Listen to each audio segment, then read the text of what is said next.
আসসালামু আলাইকুম এভরিওয়ান। আমি আব্দুল হাদার ব্যাপারী আছি ঢাকা বিশ্ববিদ্যালয় প্রযুক্তি ইউনিট থেকে। আমি বিএসসি সিভিল ইঞ্জিনিয়ারিং নিয়ে পড়াশোনা করছি। তো আমাদের ক্যাম্পাস হলো বেক, মানে বরিশাল ইঞ্জিনিয়ারিং কলেজ। তো চলো ক্যাম্পাস ঘুরিয়ে দেখা যাক, আর দেশের 4 ইঞ্জিনিয়ারিং কলেজ সম্পর্কে কিছু কথা বলি। তো এটা হচ্ছে আমাদের মাল্টিপারপাস ভবন।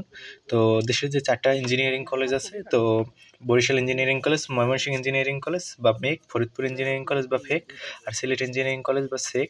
এই 4টা হচ্ছে দেশের একমাত্র পাবলিক এবং সরকারি ইঞ্জিনিয়ারিং কলেজ। তো ইঞ্জিনিয়ারিং কলেজ কাকে বলে? আমাদের দেশে ইঞ্জিনিয়ারিং কলেজ বললেই বোঝায় যে পলিটেকনিক তোমার মনে করে।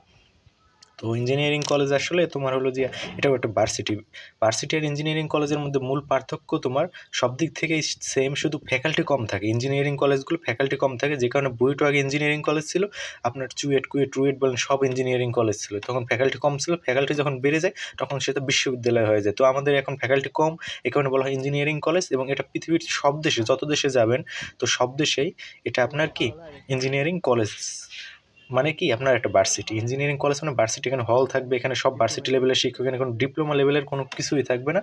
তো এটা সম্পূর্ণ বিএসসি, সম্পূর্ণ ভার্সিটি, বাট ফ্যাকাল্টি কম, ঠিক আছে?